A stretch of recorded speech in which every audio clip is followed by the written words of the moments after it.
hello everyone. I am here in the Yahoo Esports studio right now with Frodan himself, Hearthstone commentator, player, personality. I don't know, what else are you? I also started streaming recently. So streamer, there you go. Pretty much everything, I think, except for a dev, right? That's the only thing you're not. Hopefully not for a while, because I don't trust my game design skills at all. Yeah, I mean, you don't have the Ben Brode's laugh either, so I think that's nor even the beard. I think I need to work on that facial hair, but that'll take some time. Yeah, then you'll be there.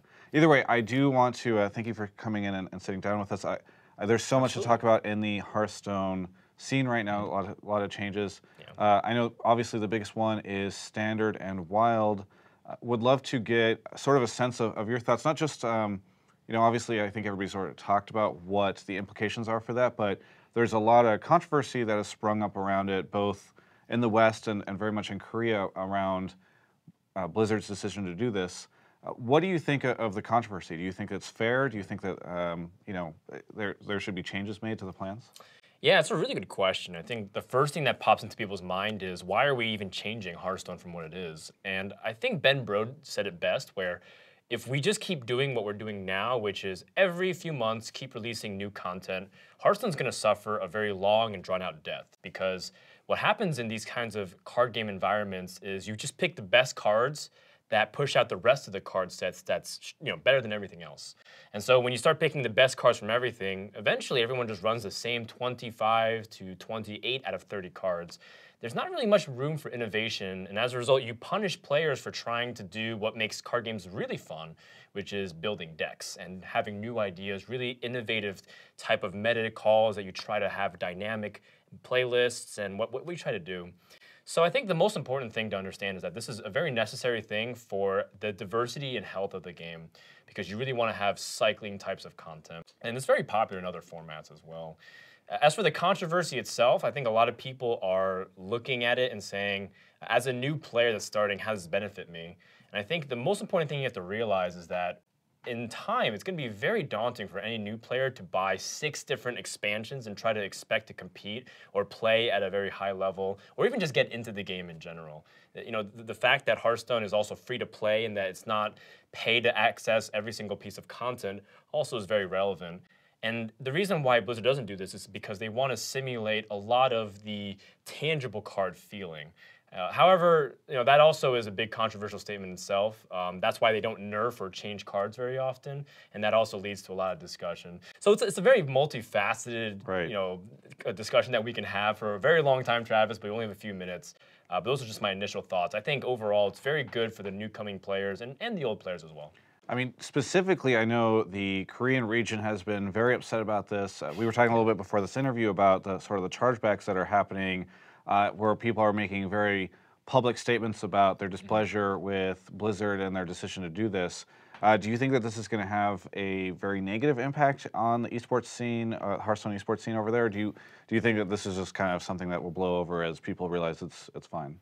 I do think it's a little bit of the latter, where because Korea as a culture and as a country hasn't really experienced many CCGs that has taken their attention away from other games that they compete in. You know, League of Legends, for example, is very popular in Korea. However, you know, they don't really have much Magic the Gathering experience or other card games compared to Japan, for example, or even other countries, you know, the US, Europe, etc.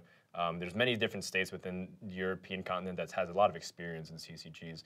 So I think, you know, as time goes on, they're going to understand that this is a very important change for the health of the metagame.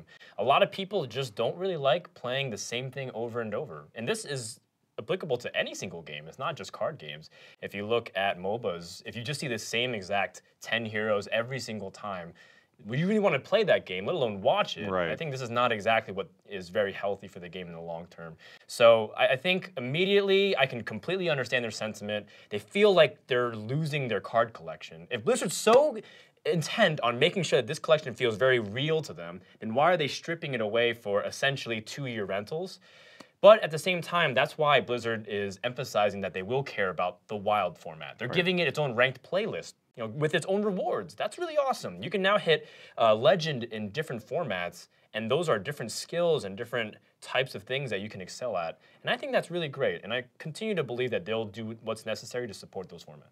What's really interesting about this change is that I think that they have done such a they've been so proactive about messaging it, right? To the extent that the other day I logged into Hearthstone and I noticed that there's like a banner that comes up right when you get into the game that's like, hey, we're making these changes to the format, and they're really spending a lot of time messaging this whole thing.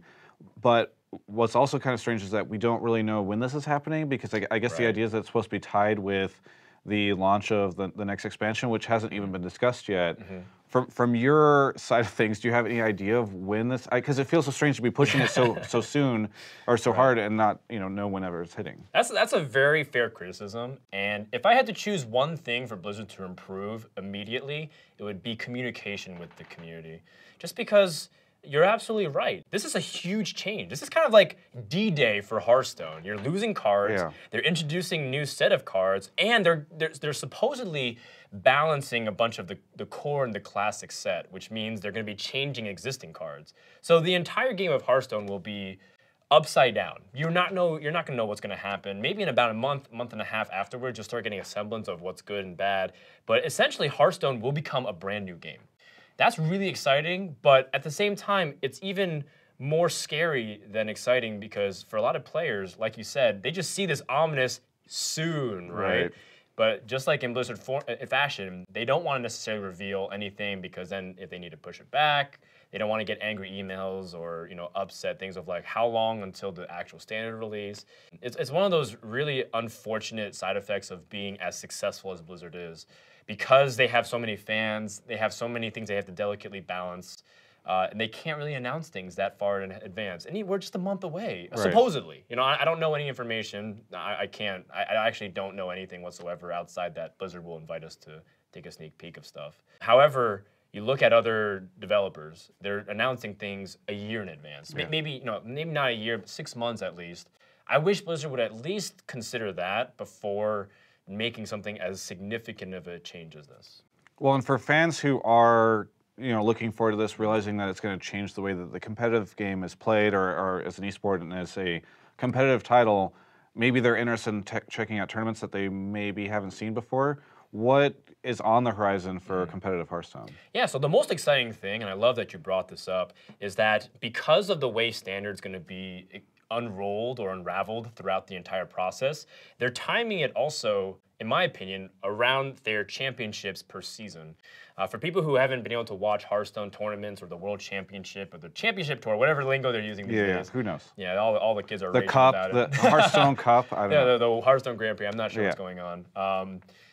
For those who you're not following, they're having winter season, spring season, summer season, and that should be along the entire cycles of when they're releasing their expansions with what they're doing. And they're also much more intent on releasing a lot more cards. They're putting more cards per adventures, and they're doing 2 expansions, 1 adventures per year, instead of just doing 1 and alternating the other, which means every year we'll probably get 150, maybe even 200 more cards than we're used to. Wow. And that's awesome. And I think that's what we just need. More content, more communication. But the most important thing is we need more time. I think a lot of Hearthstone fans are very impatient based off the immediate gratification that we always get from a lot of developers and games these days. But Hearthstone is pioneering new space. You look at what Blizzard's doing, no one's done it before them. They just have models from other similar cousins and sister games that might help them influence their decisions. But if we can just bear with Blizzard, learn from their mistakes, help them navigate by being very vocal about what is good and what is bad, then I think ultimately, in the long run, Hearthstone will be one of the most successful games that we'll see in our lifetime. But when can we expect to see a tournament around this? I mean, what is on the horizon from the competitive angle, and when can fans who are like interested in seeing how this changes the competitive side, when can they check this out as a tournament format? Great question. If you're a big fan of what Hearthstone is right now, and you're just getting into it and you just want to see what's happening right before the standard format hits, I believe in the midweeks of March, we're going to have the Spring Championship happening, where 1 player from each region, from North America, from Europe, from Asia Pacific, and China, they'll all get their tickets to BlizzCon directly, and then we'll roll into the Summer Championships, which is timed around May/June. So make sure to just check back every so often. Even if you're not a diehard Hearthstone fan, those are definitely the tournaments to watch. All right, and so that's the exciting stuff that's going on right now. Any interesting storylines? I know that it's been fun for me because I know Hearthstone is maybe a bit of a younger esport than some of the others that I cover or I'm interested in. And so for me, it's been fun to see the storylines develop. I know that there are starting to become some rivalries around some of the teams. Anything interesting or any developments there? Well, I think the most interesting development is whether or not some players can really show that consistency over time.